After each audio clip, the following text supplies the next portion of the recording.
Ako po si Jana Nolaisa Season ay graduated sa ICCC Colleges Binangonan Campus, isang Humanities and Social Science student at nagkamit ng karangalang with honors. So, hindi naman tayo makakarating dito sa punto na to saan nakagraduate tayo kung hindi dahil sa mga taong tumulong sa atin. Isa na nga dun yung mga magulang ko. Si mama isang mananahi, tapos si papa naman ay isang karpintero. Pero masasabi ko na sa kabila ng payak naming pamumuhay ay lubos kong masasabi na naitataguyod naman nila kami. Hindi hadlang yung payak naming pamumuhay para magrebelde kami or hindi namin ipagpatuloy yung pag-aaral namin. Bagkus ay ginawa namin tong inspirasyon or motivation para mas mag-pursue kami sa aming pag-aaral.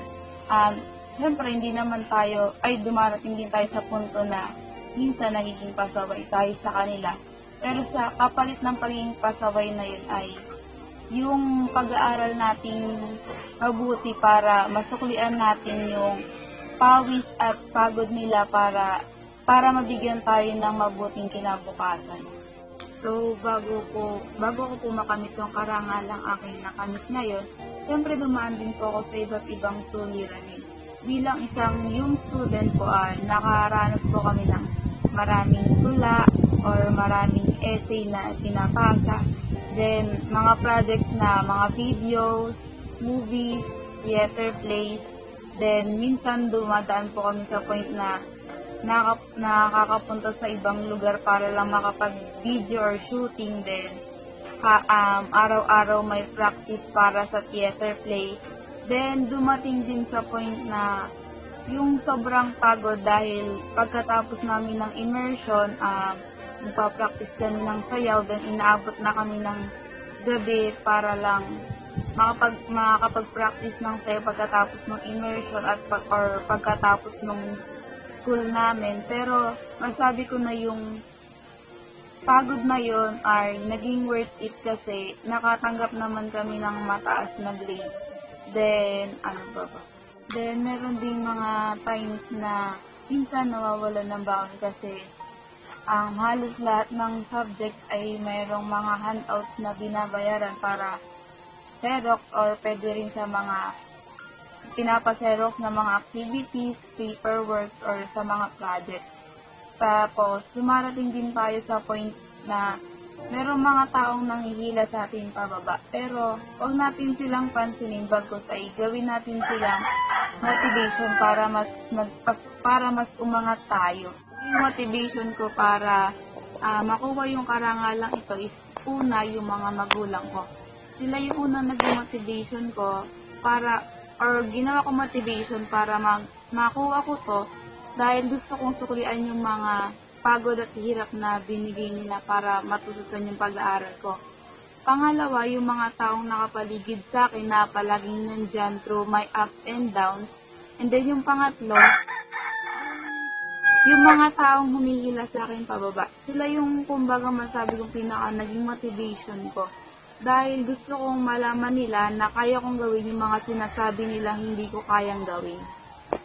So, gusto ko maging accountant someday, do malayo siya sa trend na kinuha ko ngayon, which is yung. Pero, meron naman daw bridging subject yung DepEd kung saan iti-take uli namin yung subjects namin ng grade 11 at grade 12 in ABM.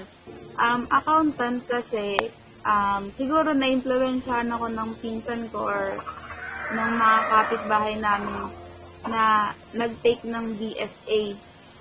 Accountant kasi, sabi nila mahirap daw yun, masakit sa ulo. Pero masabi ko na yung sakit sa ulo na yun or yung mahirap na yun is magiging worth it siya someday. Yun yung masasabi kong fruit of labor kasi alam kong yun yung bunga ng mga pinaghirapan ko as college student someday. So, malaki yung may tutulong sa akin ng Admit All website dahil di ba nga, nasa probinsya tayo, nasa Rizal din. Pag pupunta tayo ng mga universities na gusto nating pasukan is mamamasahe pa tayo ng pagkalaki-laki, then di rin naman tayo makakapuntang mag-isa doon dahil masyadong malayo or mahihain tayo, edi sasama natin yung magulang natin. Tapos, pag marami tayong universities na gustong pasukan, syempre, mas mapapamahal yung pamasahe natin dahil magpapabalik-balik pa tayo sa bahay natin. Through Admit All website, pwede ka lang mag-sign up doon, then pwede mo nang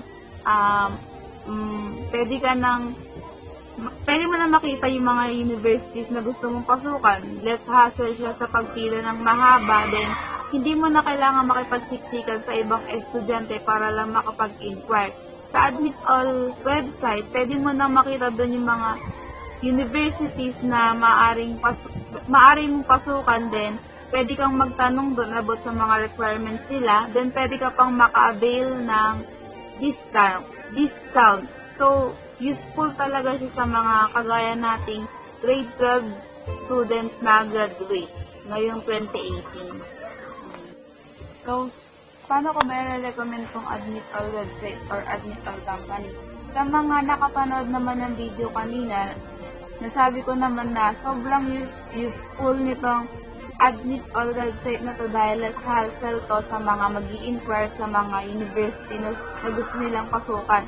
So, sa mga nakapanood or makakapanood nito, hinihikayat ko kayo na mag-sign up sa Admit All website dahil masasabi kong marami kayong benefits na makukuha dito. Then, sa mga kaibigan ko or mga kilala ko na graduate from senior high school, hinihikayatin ko sila na mag-sign up sa Admit All website na to dahil marami talaga sila makuha ang benefits dito, and magsabi ko na na madali lang siyang mag-sign up dahil libre naman siya. Yun lang po. So, once again, I am Jana Nolaisa Season, an honor student from ICCT Colleges, Binangonan Campus.